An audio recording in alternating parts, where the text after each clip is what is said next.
Bismillahirrahmanirrahim. Assalamualaikum warahmatullahi wabarakatuh. Alhamdulillahirabbil alamin. Assalatu wassalamu ala asrofil anbiya'i wal mursalin wa ala alihi washabbihi ajmain. Puji syukur marilah sama-sama kita ucapkan kehadiran Allah Subhanahu wa taala yang mana pada hari ini kita masih diberi kesempatan untuk bisa mengikuti sosialisasi atau pelaksanaan tugas saya sebagai calon guru penggerak Kota Pekanbaru angkatan 11. Kemudian selawat dan salam tidak lupa pula kita kirimkan kepada junjungan alam, yakni Nabi besar Muhammad Sallallahu Alaihi Wasallam. Allahumma sholli ala Muhammad wa ala ali Muhammad. Yang saya hormati Ibu Kepala Sekolah SD Negeri 189 Pekanbaru atau yang mewakili. Yang saya hormati Bapak Ibu rekan Majelis Guru SD Negeri 189 Pekanbaru. Pada hari ini saya perkenalkan, nama saya Misliati. Saya calon guru penggerak dari SDN 189 Pekanbaru angkatan 11. Hari ini saya akan mengadakan diseminasi atau yang disebut dengan sosialisasi tentang kegiatan atau pendidikan yang sudah saya ikuti selama ini, yaitu dari modul 1 sampai modul 1.4, semua yang ada di modul 1 ini. Jadi hari ini saya akan berbagi sedikit ilmu yang sudah saya pelajari tentang budaya positif. Nah, tentunya hari ini kita sebenarnya di sekolah ini kita sudah melaksanakan berbagai macam budaya positif dan alhamdulillah pada sore hari kami yang masuk sore ini saya perhatikan beberapa dari teman-teman saya yang sudah mengajar itu sudah banyak melaksanakan budaya positif. Nah, mungkin hari ini saya cuma segelintir ilmu yang saya miliki ingin saya bagi, kemudian ingin rasanya di sekolah kita ini nanti adanya perubahan sedikit demi sedikit tentang pembelajaran yang diharapkan oleh kurikulum Merdeka. Dari modul 1 itu nanti kami telah belajar tentang filosofi Ki Hajar Dewantara. Nah, dari filosofi Ki Hajar Dewantara ini kami tahu bahwa pembelajaran yang ada di sekolah ini, pembelajaran yang kita laksanakan di dalam kelas kita itu seharusnya berpusat pada murid. Kenapa seperti itu? Karena semua yang kita lakukan di dalam kelas itu tujuannya kan untuk membuat murid kita mencapai tujuan pembelajaran yang sudah kita tetapkan. Nah, di dalam kelas mungkin kita sudah melaksanakan beberapa strategi, beberapa cara. Nah, di sini saya ingin berbagi bahwa di dalam kelas kita itu tugas kita sebagai guru itu hanyalah sebagai penuntun, hanyalah sebagai pembimbing siswa kita, bukan kita yang menentukan apa yang harus kita capai. Kecuali sayangnya beda. Jadi mulai hari ini, mulai dijalankan tadi.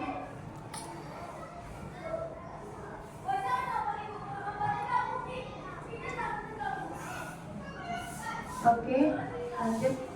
Nah, seorang guru yang baik itu harus memiliki kemampuan dalam mewujudkan budaya positif di sekolah.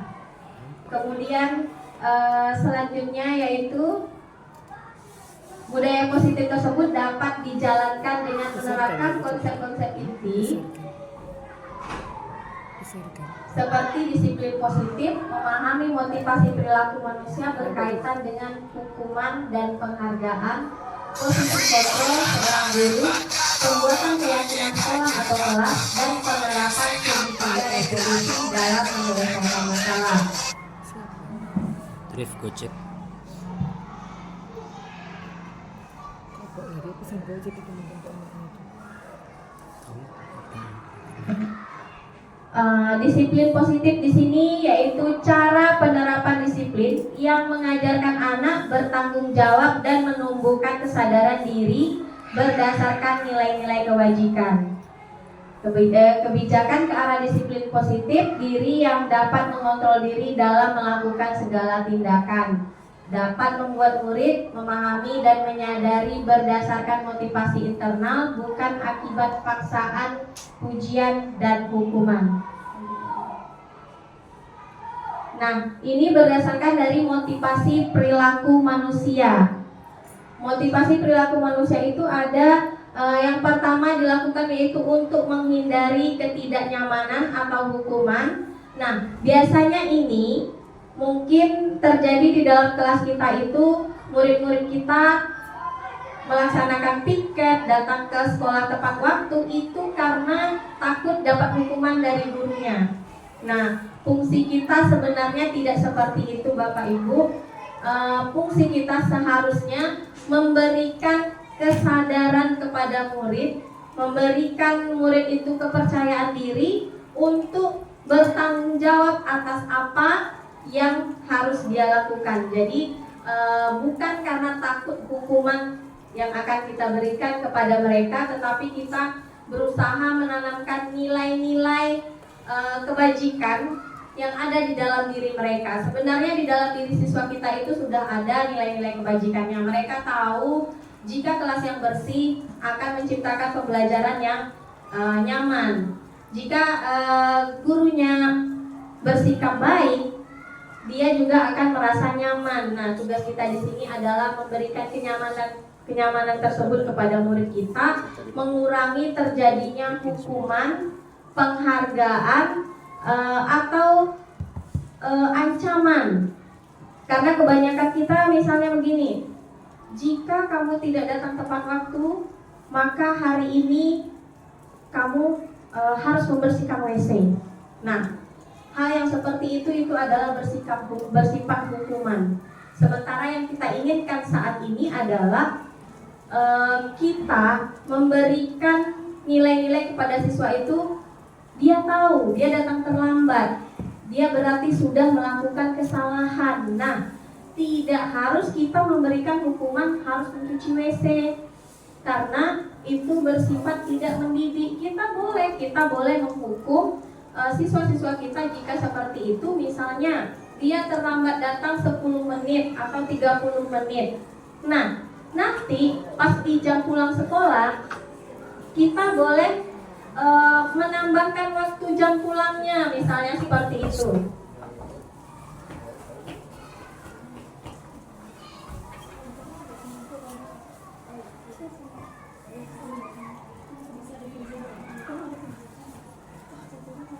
Baik, silakan duduk Ibu Gusti, Pak Ikhlas. Selamat datang. Baik, kita lanjutkan. Jadi kita tidak harus memberikan hukuman seperti mencuci WC, membersihkan lapangan, atau bisa jadi terkadang keliling lapangan. Nah, karena hukuman itu tidak bersifat mendidik. Jika misalnya siswa kita terlambat 10 menit, tundalah jam pulangnya 10 menit. Berikan dia arahan-arahan yang memang harus dibutuhkannya untuk masa depannya nanti. Nah, siswa pada umur SD ini kan kita tahu, karena murid-murid kita ini berada pada usia emasnya. Jadi apapun yang kita ajarkan sekarang, insya Allah nanti ke depannya saat dia sudah besar nanti dia akan mengingat. Dan itu akan menjadi pedoman hidup dari siswa-siswa kita itu. Hasil dari yang kita didik saat ini mungkin bertahun-tahun berikutnya baru bisa kita lihat. Ya,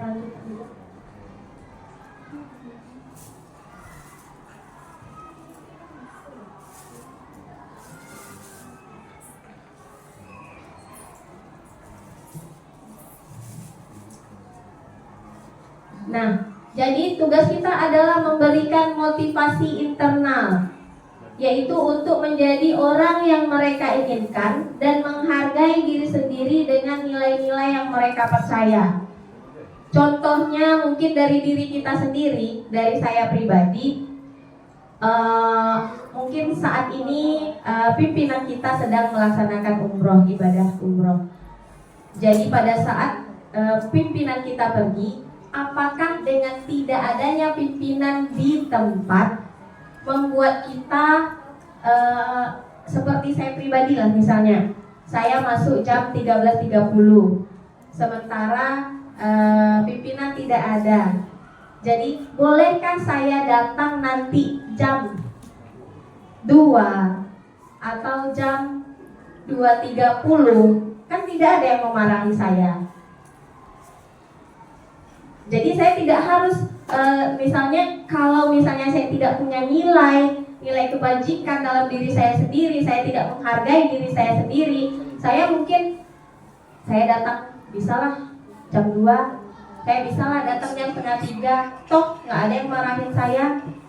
Nggak mungkin nanti tiba-tiba Penti datang ke kelas saya, kenapa nggak datang jam segini? Kan nggak mungkin. Paling terlambat Kak, paling seperti itu. Nah, tetapi sebagai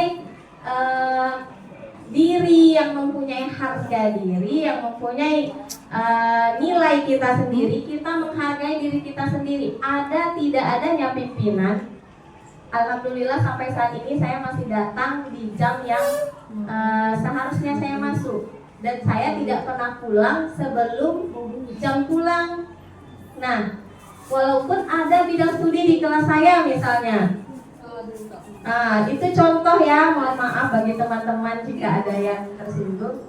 Nah, itu sebagai contoh bahwa kita menghargai diri kita sendiri. Karena kita di dalam diri kita itu sudah tertanam bahwa ini kewajiban saya, ini tanggung jawab saya. Kalau saya tidak melaksanakannya, akan ada yang rugi akibat dari perbuatan saya, dan yaitu murid-murid saya. Nah, dari situ kita namanya sudah menghargai diri kita. Jadi kita punya disiplin positif, motivasi internal dari dalam diri kita sendiri.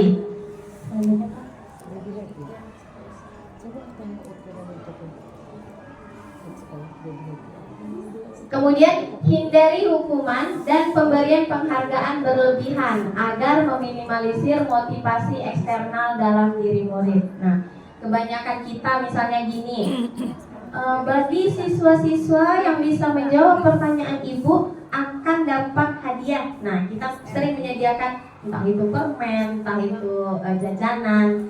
Sebenarnya seperti itu bagus, bisa membuat siswa kita lebih bersemangat. Tetapi itu tidak boleh dibiasakan, karena yang muncul dari diri siswa itu adalah motivasi eksternal, bukan dari dalam diri dia sendiri. Jadi dia melakukannya mengharapkan hadiah yang akan disediakan gurunya. Ya, kalau kita lagi banyak duit terus bisa ngasih. Kalau nggak ada, ditagih-tagih nanti. Biasanya siswa kita kan seperti itu. Nah, karena udah pernah dapat satu kali, jadi nanti kalau misalnya saya berbuat baik nih, dia bakalan ngasih permen nih. Jadi dia berharap berbuat baik itu mendapatkan sesuatu. Dari sini kita harus memberikan yang namanya motivasi internal. Jadi tidak dari hadiah ataupun tidak dari hukuman. Jadi membuat murid kita itu menyadari bahwa kalau dia melaksanakan disiplin positif dari dalam dirinya, dia tidak berharap akan mendapatkan pujian, tidak berharap mendapatkan hadiah, tetapi itu berdasarkan dari kemauan diri dia sendiri. Karena jika dia tidak melakukan ini, berarti dia merasa nggak enak di dalam hatinya sendiri. Nah, itu yang harus kita tanamkan, baik di dalam diri kita maupun di dalam diri siswa kita. Nah, posisi kontrol seorang guru ini banyak yang kita lakukan di dalam kelas kita. Terkadang kita menjadi posisi kita berada di penghukum. Jika siswa kita melanggar aturan yang sudah kita tetapkan, terkadang kita langsung memberikan hukuman, dan hukumannya itu terkadang tidak nyambung sebenarnya dari kesalahan yang dia lakukan. Misalnya nggak buat PR, langsung dikasih cuci WC. Nah, seharusnya jangan seperti itu. Kalau misalnya tidak buat PR, berarti pikirkan sesuatu hal yang membuat dia belajar dari kesalahan dia itu. Oh, ternyata kalau nggak buat PR, aku loh yang merugi. Jadi cari sesuatu solusi yang membuat dia tidak dihukum secara fisik, tetapi menyadarkan dia, memberikan motivasi untuk dia.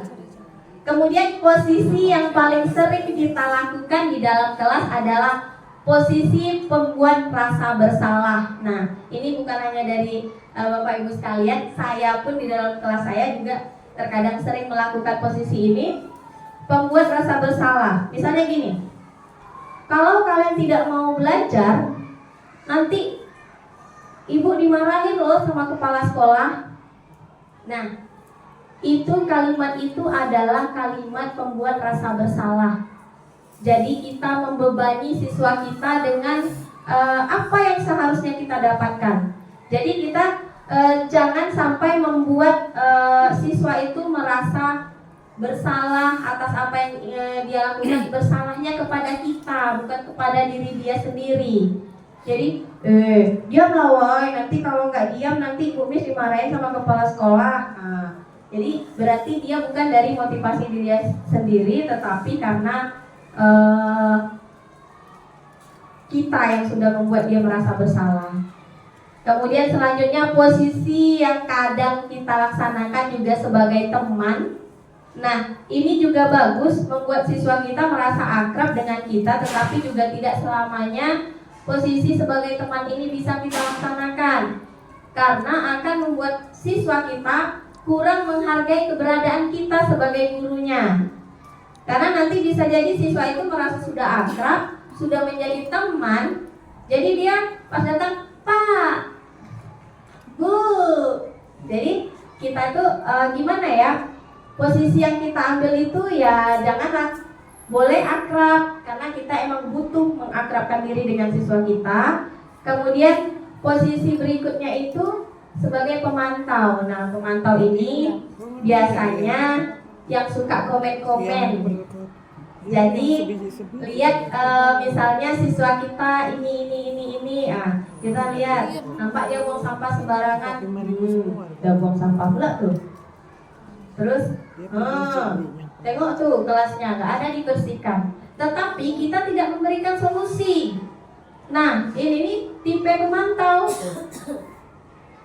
Yang seharusnya kita lakukan adalah tipe manajer.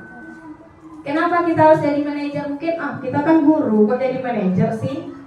Nah, sebenarnya posisi manajer ini kita melakukan semua yang ada di sana, tetapi dengan berbagai ilmu. Nah, guru berbuat sesuatu bersama murid, mempersilahkan murid mempertanggungjawabkan perilakunya dan mendukung murid agar dapat menemukan solusi atas permasalahannya. Nah, posisi manajer ini mengacu pada restitusi yang dapat menjadikan murid sebagai manajer bagi diri dia sendiri sehingga tercipta identitas positif atau berhasil pada dirinya. Nah, guru ini tadi kita melakukan kegiatan di kelas itu membuat keyakinan kelas, kesepakatan kelas. Nah, kemarin sudah saya laksanakan di kelas saya, nanti akan saya tayangkan videonya. Kemarin sudah saya laksanakan. Jadi di dalam keyakinan kelas itu kita berperan dalam mewujudkan terbentuknya keyakinan sekolah atau kelas dengan adanya kesepakatan antara guru dan siswa. Jadi kemudian keyakinan kelas atau sekolah berupa pernyataan universal yang mudah diingat, dipahami, dan harus diterapkan di lingkungan sekolah. Nah, kemarin di dalam kelas saya itu saya sudah mencoba melaksanakan membuat kesepakatan kelas dan juga keyakinan kelas itu. Kita pertama kita ajak dulu diri siswa merasakan, coba rasakan di kelas kita ini apa yang kurang, apa yang harus kita lakukan yang membuat kita nyaman di dalam kelas kita. Nah, itu pertanyaan pemantiknya, yang pertanyaan pemantiknya yang kita coba berikan ke siswa. Nanti siswa berpikir, Oh iya Bu, di dalam kelas ini kan kita nggak boleh Bu saling mengejek. Nah, coba tuliskan dulu, tidak boleh saling mengejek. Kemudian ada lagi, Bu, nggak boleh makan di dalam kelas Bu. Bagus, tuliskan lagi. Ada lagi yang mengusulkan, Bu, harus datang tepat waktu Bu. Iya, bagus, tuliskan lagi. Nah, dari semua yang diusulkan siswa tadi, kita pertama membuat kesepakatan kelas dulu. Berarti semua yang diusulkan siswa itu berarti dari diri dia sendiri. Dia yang mengusulkan kepada kita. Kita tuliskan menjadi kesepakatan kelas. Setelah kita tuliskan menjadi kesepakatan kelas, nanti kita bilang sama siswa, "Nak, ini semua kalian yang buat. Ini semua kalian yang mengusulkan." Otomatis apa yang sudah kita buat, kita semua harus melaksanakannya. Tidak hanya kalian, tetapi ibu juga akan melaksanakannya. Nah, selanjutnya setelah membuat kesepakatan kelas, kita membuat keyakinan kelas. Keyakinan kelas ini adalah berisi kalimat-kalimat yang positif saja. Misalnya, tadi siswa mengusulkan, "Bu, tidak boleh membuli di dalam kelas, Bu. Tidak boleh mengejek teman, Bu." Nah, dalam bentuk kalimat positifnya kita ubah. Oke, berarti kita di dalam kelas harus saling menghargai, harus saling menyayangi. Jadi kalimat yang positif saja yang kita masukkan ke dalam keyakinan kelas. Jadi nanti jika ada siswa yang melanggar, kita tinggal ingatkan, apa keyakinan kelas kita, masih ingat? Ingat Bu. Nah, kalau dia yang melakukan kesalahan, saya sudah praktekkan di kelas saya. Kalau dia yang melakukan kesalahan, dia pasti ingat keyakinan kelas apa atau kesepakatan kelas apa yang sudah dia langgar. Dia akan membacakan sendiri kesalahannya. Dan dia juga akan memilih sendiri apa sanksi yang ingin dia jalankan, apa hal yang ingin dia jalankan untuk menebus kesalahannya sendiri. Mungkin belum terlalu bagus di kelas saya, tetapi perlahan-lahan saya sudah mencoba menerapkan beberapa hal yang saya sebutkan tadi di dalam kelas saya. Selanjutnya yaitu segitiga restitusi. Dalam penyelesaian masalah, kita melakukan segitiga restitusi. Apa itu segitiga restitusi? Nah, guru yang berperan sebagai manajer menggunakan segitiga restitusi dalam penyelesaian masalah melalui 3 tahapan. Yang pertama yaitu menstabilkan identitas. Yang kedua, validasi tindakan yang salah. Dan yang terakhir yaitu menanyakan keyakinan. Tujuannya yaitu menghasilkan murid yang mandiri dan bertanggung jawab. Nah, di sini menstabilkan identitas ini kita datang menggunakan kalimat yang bagus, kalimat yang lemah lembut, yang tidak membuat murid merasa terhakimi. Jadi jika ada murid kita di dalam kelas kita itu membuat masalah, kita tidak harus, "Kenapa kamu pukul temannya?" Gak harus kayak gitu. Kita datang dulu baik-baik, kita panggil anaknya, kita tanya, "Nak, tahu kenapa ibu panggil ke sini? Tahu kamu kenapa ibu mau berbicara sama kamu?" Nah, dengan kalimat yang lemah lembut seperti itu, otomatis siswa kita nanti akan bercerita. Pertanyaan kita yang seperti itu, "Tahu kamu kenapa ibu panggil? Tahu kamu kenapa ibu ingin berbicara sama kamu?" Kalimat seperti itu adalah menstabilkan identitas. Jadi selanjutnya yaitu validasi tindakan yang salah. Nah, nanti siswa itu akan menceritakan permasalahannya. "Iya Bu, tadi saya berantem di kelas. Iya Bu, tadi saya ngejek teman seperti ini." Nah, saat dia menceritakan itu, dia sudah memvalidasi tindakan dia kalau dia sudah melakukan kesalahan. Kita tidak harus langsung menghakimi, "Apa salah kamu tadi? Kenapa kamu pukul?" Tidak harus kayak gitu. Dia sendiri yang akan membacakan kesalahannya. Tetapi ingat, kita harus menggunakan kalimat yang lemah lembut, yang memancing siswa kita nyaman dulu bersama kita, buat dia nyaman bersama kita. Setelah itu baru kita bertanya tentang apa yang sudah terjadi di dalam kelasnya. Selanjutnya setelah siswa kita itu menceritakan masalahnya, sudah siswa itu memvalidakan dia yang salah, kita memberikan penekanan. Kamu tahu kalau apa yang kamu lakukan itu salah? Pasti dia menjawab, tahu Bu. Nah, Ibu tahu melakukan kesalahan itu adalah semua orang berbuat salah, bukan hanya kamu aja. Tetapi untuk saat ini dan kedepannya mohon tidak mengulangi lagi. Nah, kalau kita menggunakan kata-kata yang lemah lembut seperti itu, insya Allah murid-murid kita akan terbuka terhadap kita dan tidak merasa takut terhadap kita. Selanjutnya yaitu menanyakan keyakinan. Nah, ini proses terakhir dalam segitiga restitusi. Menanyakan keyakinan ini karena kita sudah membuat keyakinan dan kesepakatan kelas tadi, kita menanyakan. Jadi dari masalah yang sudah ada, keyakinan mana yang kamu langgar atau keyakinan apa yang kamu tidak laksanakan. Nanti dengan sendirinya siswa kita itu akan menjawab karena dia yang sudah menyusun keyakinan kelasnya.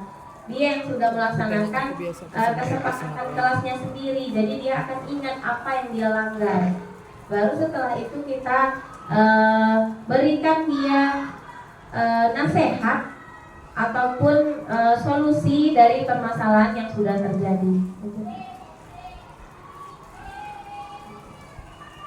Nah, jadi hubungan dari budaya positif ini yang pertama yaitu berdasarkan filosofi KHD atau yang biasa kita sebut Ki Hajar Dewantara. Filosofi KHD yaitu dengan menjalankan budaya positif di sekolah, maka akan mempermudah dalam tercapainya tujuan pendidikan nasional sesuai dengan filosofi KHD yaitu pendidikan yang berpihak pada murid dan bersifat menuntun tumbuh hidupnya atau kekuatan kodrat yang ada pada murid. Perlu kita ketahui bahwa siswa kita itu bukan seperti pepatah yang kita dengar, siswa itu, anak itu bagaikan kertas kosong. Bukan.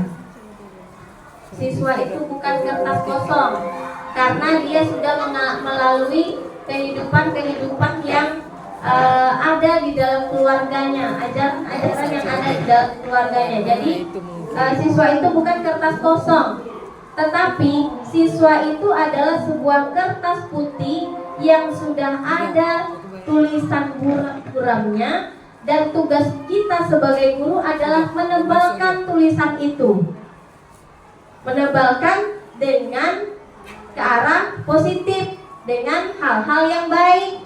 Misalnya tertulis di situ bawaan gen, mungkin lingkungan, pengaruh lingkungan ada. Tetapi tugas kita di sini adalah memberikan yang namanya kesadaran kepada siswa kita itu bahwa dia mempunyai kodratnya masing-masing. Kita tidak bisa mengarahkan, oh nah kamu harus jadi ini, kamu harus jadi ini. Karena kita seorang guru itu hanya seperti seorang petani. Seperti seorang petani. Kenapa seperti itu? Petani hanya bisa menanam, memupuk dan merawat tumbuhan itu sampai besar, tetapi dia tidak bisa mengubah hasilnya. Kalau yang sudah ditanam itu rambutan, ya buahnya pasti rambutan. Kalau yang ditanamnya itu jengkol, ya buahnya pasti jengkol. Nggak mungkin ditanam jengkol buahnya durian. Ya, seperti itulah kita hanya sebagai seperti seorang petani yang hanya menuntun tumbuh kembang siswa itu, tetapi kita tidak bisa menentukan hasilnya. Selanjutnya, nilai dan peran guru penggerak. Nah, budaya positif ini dapat terwujud jika seorang guru memiliki 5 nilai guru penggerak. Di antaranya yaitu berpihak pada murid, mandiri, reflektif, kolaboratif, dan inovatif. Ini satu persatu kita wujudkan di dalam kelas kita. Insya Allah tercapai kelas yang kita impikan. Selanjutnya yaitu budaya positif pun dapat terwujud dengan mendorong kolaborasi antara semua warga sekolah dengan adanya keyakinan sekolah yang harus disepakati dan dijalankan bersama. Seperti yang saya bilang tadi bahwa di dalam kelas itu kita menyusun kesepakatan atau keyakinan kelas itu berdasarkan keinginan kita dan juga siswa kita. Jadi yang sudah kita sepakati itu bisa kita jalankan bersama. Salah satu perubahan yang diinginkan sesuai dengan visi guru penggerak adalah terbentuknya budaya positif yang diperoleh sekolah yang nyaman, aman, dan berpihak pada murid. Nah, untuk mewujudkan visi guru penggerak tersebut dengan pembuatan prakarsa perubahan sesuai filosofi Ki Hajar Dewantara dan profil pelajar Pancasila.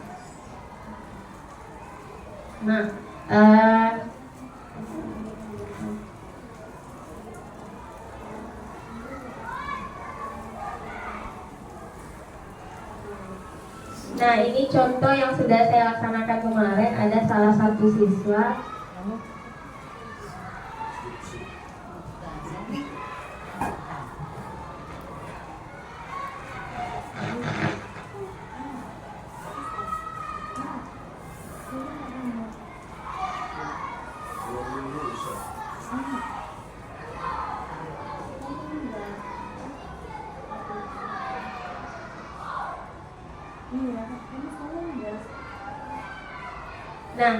mungkin ini nggak ada suaranya Bapak Ibu.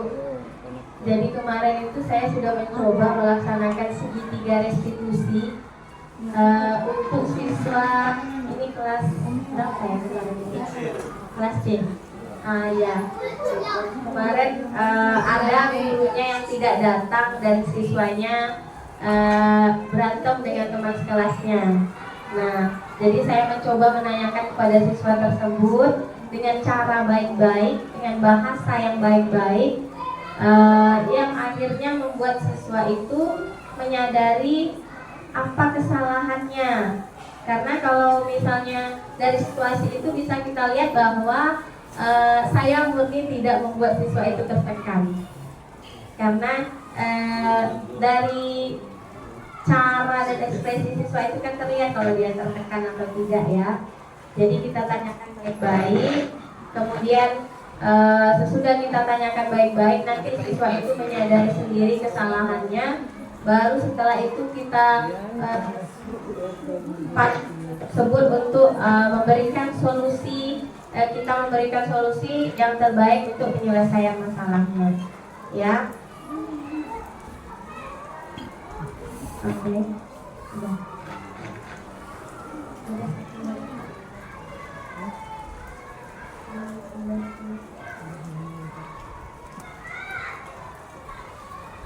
Nah, kalau ini yang saya laksanakan di kelas saya, kebetulan kemarin itu ada siswa itu yang melanggarnya sekali banyak, jadi saya panggil. Nah, di sini terlihat bahwa saya menanyakan, menstabilkan identitas siswa tersebut, bahwa saya telah saya menstabilkan identitas dengan menanyakan kenapa saya memanggil dia, kenapa mereka dikumpulkan di sana. Selanjutnya saya juga menanyakan kepada siswa tersebut apa yang sudah terjadi yang membuat mereka dipanggil. Siswa tersebut menceritakan tentang apa yang sudah dia lakukan. Nah, setelah itu saya menanyakan apa keyakinan kelas yang sudah mereka langgar. Saya tanyakan seperti itu, kemudian siswa tersebut juga menjawab keyakinan kelas apa yang sudah dia langgar. Selanjutnya saya juga memandu siswa tersebut untuk mencari solusi atas permasalahan apa yang sudah dilakukan. Oke, terima kasih. Nah, itu adalah contoh-contoh dari kegiatan yang sudah saya lakukan di kelas saya. Dari rekan-rekan semua, apakah ada pertanyaan? Kalau ada pertanyaan, Saya akan berusaha menjawab berdasarkan apa yang saya ketahui. Kalau tidak mungkin bisa juga nanti menjadi PR bagi saya. Ada yang bertanya, Bapak Ibu?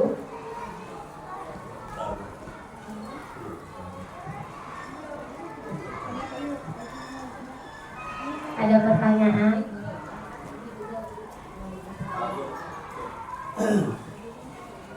Terima kasih. Mungkin ini suatu pengalaman. Biasanya saya bisa menghadapi siswa yang sebandel, tapi ketika saya sudah berada di sini, mungkin berbeda dari sana. Nah, apa kira-kira untuk yang menghadapi siswa yang begitu sulit untuk dihadapi? Terima kasih. Baik, dari pertanyaan Pak Muslim tadi, kita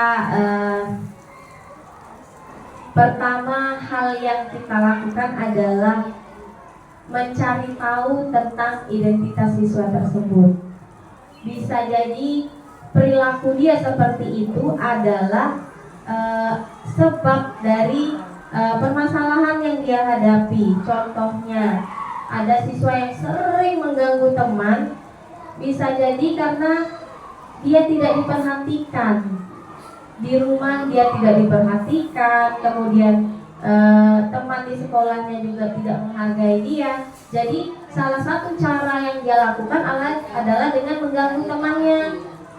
Karena dengan mengganggu temannya, otomatis nanti kita memperhatikan, kita sebagai guru memperhatikan, dan teman-temannya juga menganggap, oh ada loh teman aku yang ini.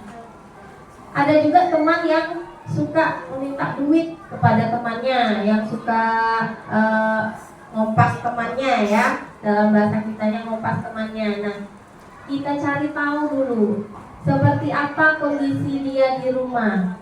Apakah dia dikasih makan yang cukup sama keluarganya? Apakah dia dikasih uang jajan sama orang tuanya? Bisa jadi anak itu karena dia berbuat seperti itu, dia nggak dikasih uang jajan dari rumah. Dan bisa jadi anak itu seperti itu karena dia lapar. Kita tidak bisa langsung menyalahkan, kamu pencuri ya? Gak boleh, mencuri itu gak baik. Nah, kita jangan langsung seperti itu. Kita cari tahu dulu akar permasalahannya. Kalau bisa kita bekerja sama dengan orang tuanya. Nanti biasanya kalau kita memanggil orang tuanya itu kan Pak, nanti orang tuanya kita tanya 1, jawabnya 10, ya kan? Nah, kita tanya cuma 1, anaknya dikasih jajan Bu pergi sekolah. Nah, nanti pasti dia jawab dengan harga diri yang tinggi, dikasih loh Bu, gak mungkin gak dikasih, gini.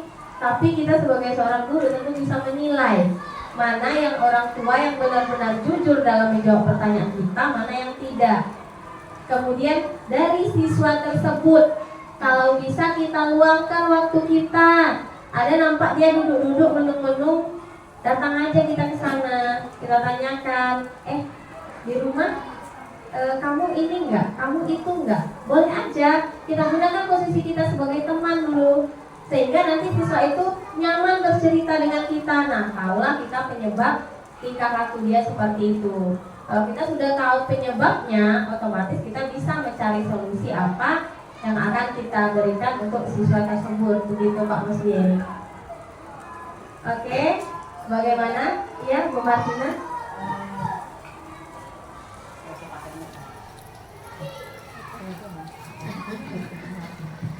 Terima kasih. Tadi saya ada mendengar atau mendengar seperti adanya anak terlambat, kan? Misalkan anak itu terlambat 10 menit, kata Bumi tadi. Mungkin kita tambahkan atau kita lambatkan dia keluar tanpa 10 menit. Nah, ini sering kami dapati, apalagi kami di jam-jam awal, kan, yang pertama. Sementara anak itu terlambat kan dibatasi setengah jam, ya, dikurung atau ditahan setengah jam. Nah, ini kan waktunya cukup lama, setengah jam loh. Tentu banyaklah ketinggalan anak-anak itu, apakah itu kita dalam menyenangkan atau dia bikin latihan. Nah, ini solusinya seperti itu, apa kita lambatkan juga dia setengah jam atau bagaimana? Nah ini Padahal dia datangnya sebenarnya iya, padahal dia datangnya mungkin terlambat 5 menit, misalnya kan karena peraturan dari sekolah itu kita setengah jam baru harus masuk ke dalam kelas. Nah ini bagaimana dengan hal yang seperti itu? Oke, baik, terima kasih Bu Martina atas pertanyaannya. Nah, untuk solusi yang seperti ini perlunya kita adakan kolaborasi, kerjasama antara kita pihak sekolah dan juga terhadap pimpinan kita. Nah, di sini saya hanya bisa mengusulkan bahwa untuk pembuatan peraturan sekolah ini perlu adanya komunikasi yang intens antara kita warga sekolah dan sebelum peraturan itu ditetapkan. Nah, dari sini kita bisa mengadakan komunikasi di antara kita sesama guru bersama dengan pimpinan kita. Dari situ baru kita nanti mencarikan solusinya, karena kalau ini kan berkaitan bukan antara kita dan siswa saja jadinya, karena ada peraturan sekolah yang terbentur di situ. Nah, kalau untuk saat ini menurut saya solusi yang baik untuk Ibu berikan yaitu mungkin bisa Ibu memberikan tambahan tugas yang bisa dia kerjakan di rumah, ataupun mungkin Ibu bisa berkomunikasi dengan orang tuanya untuk kalau bisa jangan ada terlambat lagi, supaya sebelum pagar ditutup anak sudah berada di sekolah. Jadi begitu saja yang bisa saya bantu selesaikan. Bagaimana Bu? Ini misalkan kalau kami bidang studi kan waktunya itu pindah dari kelas ke kelas, kelas ke kelas. Kalau mungkin dia dengan guru kelas mungkin bisa lah ditambah ya. Nah kalau kami bidang studi gimana pas waktunya pas seperti itu? Nah, itu juga salah satu kendala yang kita hadapi, terutama ibu yang bidang studi ya. Nah, karena kalau bidang studi ini kan waktunya memang terbatas dan ibu juga masuk ke semua kelas. Nah, kalau menurut saya solusi yang baik dari seperti itu ya, jikalau ada jam keluar main atau mungkin sebelum pulang kalau ada ibu kesempatan, ibu panggil siswa tersebut. Kemudian boleh ibu entah memberikan tugas tambahan, entah itu ya, atau nggak pun seperti itu. Kalau untuk menutupi materi yang ketinggalan kan boleh ibu kasih PR, tetapi untuk keterlambatannya itu nanti ibu boleh memberikan nasihat ataupun motivasi kepada siswa tersebut supaya bisa lebih baik lagi dari yang sudah dia lakukan. Begitu. Oke, ada lagi yang mau bertanya? Di mana-mana kita menggunakan buku dan LKS. Jadi saya kadang-kadang dijadikan suatu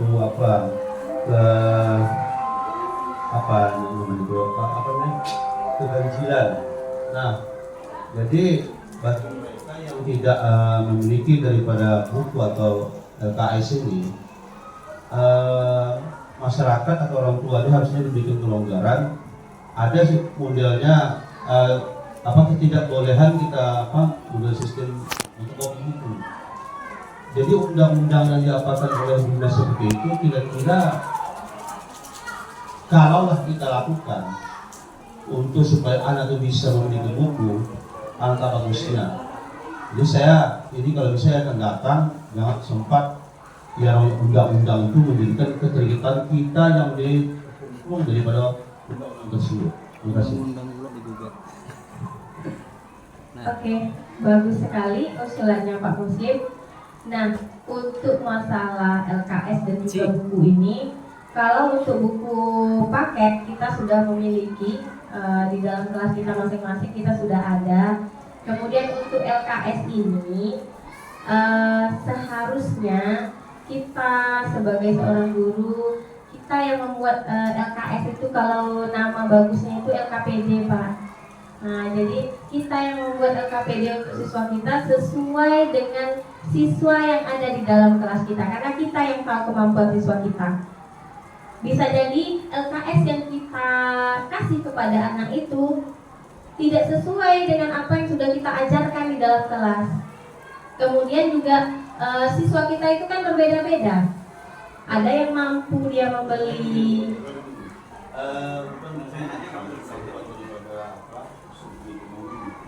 Ini maksud saya itu ya itu maksud saya itu begini, undang-undang yang di dinas yang dibuat itu kita tetap untuk masuk terikat dan undang itu harus undang itu kan sudah dilakukan. Saya mau boleh nggak kita fotokopi ya tidak itu tahu karena tahun kemarin seperti undangnya dibuat kita hanya sama-sama. Nah mungkin yang undang fotokopi apa nih?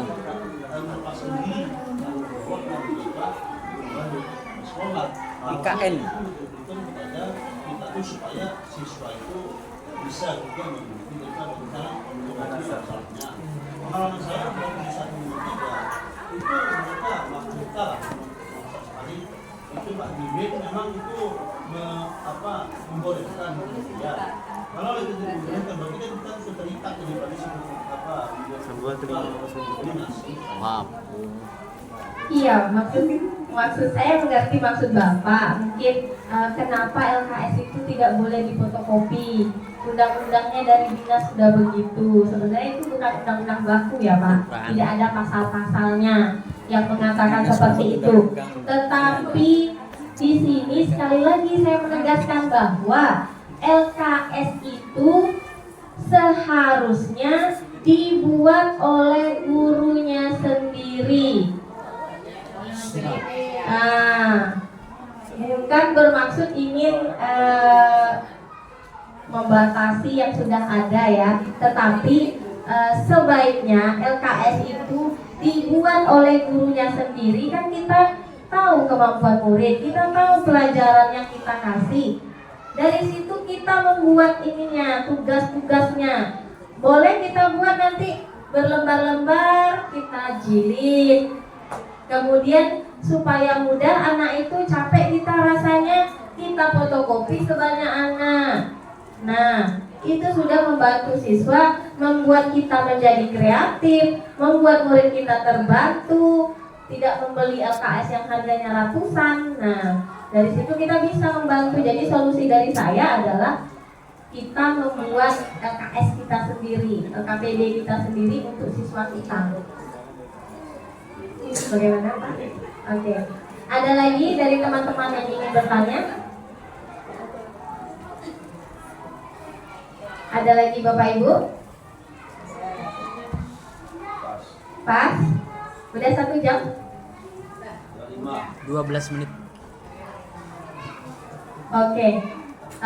Jadi itulah dari beberapa materi yang saya sampaikan. Mungkin dari yang saya sampaikan itu banyak kekurangan. Iya Pak Tata? Saya mau nanya, boleh? Tadi tunggu dah. Udah mau itu? Belum. Isi 12 menit. Masih ada waktu Pak Edi. Alhamdulillah. Oke. Bu Madedi, waktunya pas katanya, karena mau ditutup. Nah, karena kesempatan itu baru itu yang teringat. Oke, pertanyaannya adalah bagaimana supaya kita seorang pengajar itu disukai dan dicintai oleh seorang siswa kita. Begitu juga kita dengan jangan ada nanti ini siswa kita ini sangat tidak kita sukai gitu. Nah, tapi bagaimana caranya supaya kita disukai atau dicintai oleh siswa kita dan kita juga menyukai dengan profesinya. Nah, mungkin itu yang mau saya tanyakan Bu, tolong penjelasannya karena mungkin mana tahu saya banyak dibenci mungkin. Saya udah biasa di awal mereka marah, mungkin di akhir-akhirnya nanti dicintai kan. Ada beberapa alumni berjumpai dengan saya mungkin seperti itu. Menteri untuk sekarang saya belum dapat. Terima kasih Bu. Pak, ya urusan hati lah. Oke, baiklah. Saya mencoba menjawab pertanyaan dari rekan saya Pak Tata ini. Sebenarnya mungkin Bapak kurang menyadari bahwa sebenarnya banyak dari siswa kita yang sangat menyukai Bapak. Ya, kalau Bapak tidak datang, siswa itu berlari-lari. Mana Pak Tata? Mana Pak Tata? Nah, boleh Bapak tanya kepada semua guru-guru kelas di sini. Jika jam Bapak sudah masuk, siswa itu kalang kabut mencari Bapak. Dan itu salah satu bukti bahwa siswa itu sangat menyayangi dan mencintai Bapak. Ya, jadi mungkin beberapa trik yang kata Bapak tadi Bapak butuhkan, walaupun sebenarnya tidak Bapak butuhkan. Jadi saya akan membagi juga sedikit. Kita kepada siswa itu harus membawa diri kita, mengakrabkan diri kita kepada siswa sebelum kita bertindak sebagai seorang guru. Nah, sebelum kita memulai pelajaran, alangkah baiknya kalau kita masuk dengan salam, senyum, sapa yang membuat murid kita itu merasa nyaman. Nah, selanjutnya juga dari kata-kata ataupun komentar-komentar kita, alangkah baiknya kita menggunakan kata-kata yang baik, yang sopan, yang membuat murid kita merasa nyaman. Baru setelah itu, karena sudah saling mengenal, karena tak kenal katanya nggak sayang. Kalau siswanya sudah mengenal Bapak, insya Allah nanti dengan sendirinya Bapak akan menyayangi siswa Bapak dan siswa Bapak juga akan menyayangi Bapak. Begitu Pak Tata. Oke, ada lagi dari teman-teman semuanya? 8 menit. Jadi itulah yang bisa saya sampaikan hari ini. Dengan sedikitnya ilmu yang saya miliki, bahwa kita berprinsip bahwa kita seorang guru ini senantiasa harus selalu belajar, dan belajar. Karena bukan cuma siswa aja yang harus menerima pelajaran, kita sebagai guru juga senantiasa harus selalu belajar supaya kita tahu di mana letak kekurangan kita dan kita bisa memperbaikinya. Setiap hari kita harus melakukan refleksi diri. Apakah yang sudah kita lakukan terhadap murid kita itu sudah benar? Apakah kita sudah memberikan yang terbaik untuk murid-murid kita? Jadi tidak ada salahnya jika setelah kita melakukan pembelajaran, kita bertanya kepada siswa kita, bagaimana perasaan kalian hari ini? Tanyakan kepada siswa kita, apa yang kalian dapat hari ini? Apakah kalian senang hari ini? Apakah pembelajarannya menyenangkan? Nah, jadi dari situ nanti kita bisa mengetahui apakah yang sudah kita lakukan itu sudah betul. Dan jangan lupa setiap hari kita membuat gebrakan-gebrakan baru, mencari inovasi-inovasi baru, apa yang bisa memajukan pendidikan kita, terutama di dalam kelas kita sendiri. Lebih dan kurang mohon maaf jika ada kesalahan, saya mohon dimaafkan. Wabillahi taufiq walhidayah. Assalamualaikum warahmatullahi wabarakatuh. Waalaikumsalam.